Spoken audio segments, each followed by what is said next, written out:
মাত্র 5টি। 1 নম্বর দাবি হলো আউটসোর্সিং বাতিল করতে হবে। 2 নম্বর দাবি হলো সকল জনগণকে রাজস্বমুক্ত করতে হবে। 3 নম্বর দাবি হলো সকল কেয়ারটেকারদের স্কেলভুক্ত করতে হবে। 4 নম্বর দাবি হলো শিক্ষকের সম্মান বৃদ্ধি করতে হবে। 5 নম্বর দাবি হলো ঈদের পূর্বে এই প্রকল্প অনুমোদন করে সকল শিক্ষক কেয়ারটেকার ও জনগণের বকেয়া বেতন ভাতা দিয়ে পরিশোধ করতে হবে।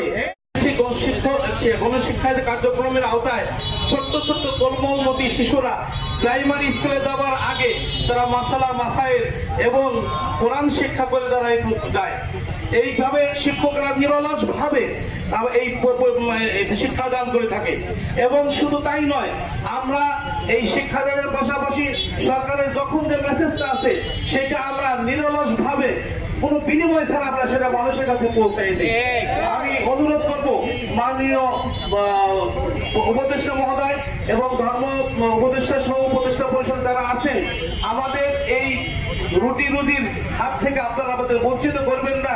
আমরা সবসময় আপনাদের পাশে আছি, ইনশাল্লাহ থাকবো।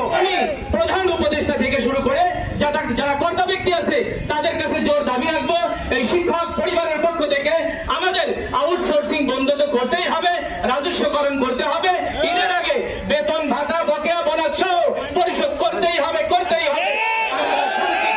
আমার শুনে বড় অবাক লাগে, বলে যে ওরা নাকি শান্তি চায়। শান্তি আসবে কি করে যে দেশে মুসলিমদের উপরে, ইসলামিক দলের উপরে, ইসলামিক ফাউন্ডেশনের উপরে এরকম করাল আঘাত, সেই দেশে শান্তি আসবে বলে আমার মনে হয় না।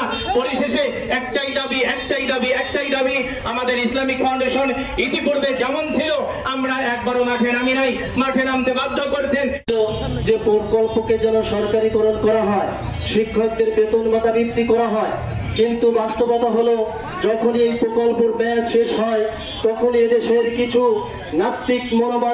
নাস্তিকতাবাদ মননশীল মানুষ, এরা আমাদের ট্যাক্সের টাকার ফ্যানের নিচেই বসে বসে আমাদের ট্যাক্সের টাকায় তাদের গাড়িতে এসি হয়, আমাদের ট্যাক্সের টাকায় তাদের বাসায় এসি হয়, আমাদের ট্যাক্সের টাকায় তাদের পরিবার চলে, অথচ দেশের জনগণের সাথে তারা বেইমানিতে লিপ্ত হয়।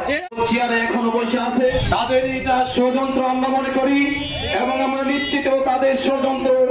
তারা ষড়যন্ত্র করে আলেম সমাজকে কি বিক্ষিপ্ত করতে চায়। আর বর্তমান এই কেয়ারটেকার সরকার অন্তর্বর্তী সরকারকে একটা ঝামেলায় বিতর্কিত করতে চায়। সম্মানিত উপস্থিতি, আমি বর্তমান এই অন্তর্বর্তী সরকারের প্রধান উপদেষ্টাকে আমরা দৃষ্টি আকর্ষণ করতে চাই।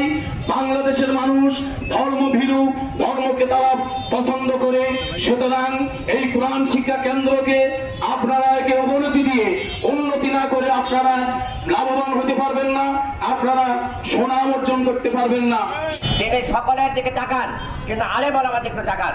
আর প্রধান উপদেষ্টা আপনার ধর্ম উপদেষ্টা তিনি আছেন, তাকেও আমরা বলবো তিনি ইসলাম আপনার আলেম ব্যক্তি হয়ে আরেকজন আলেমের পাশে দাঁড়াবে, এইটাই নৈতিকতা। এই জন্য আমরা তার কাছে আবেদন করবো অতি বিলম্বে ঈদের আগেই আমাদের বেতন, বোনাস এবং রাজস্ব খাতে নেওয়ার জন্য তিনি একটা প্রকাশ আপনার আইন পাস করবেন, সেই আমাদের দাবি রেখে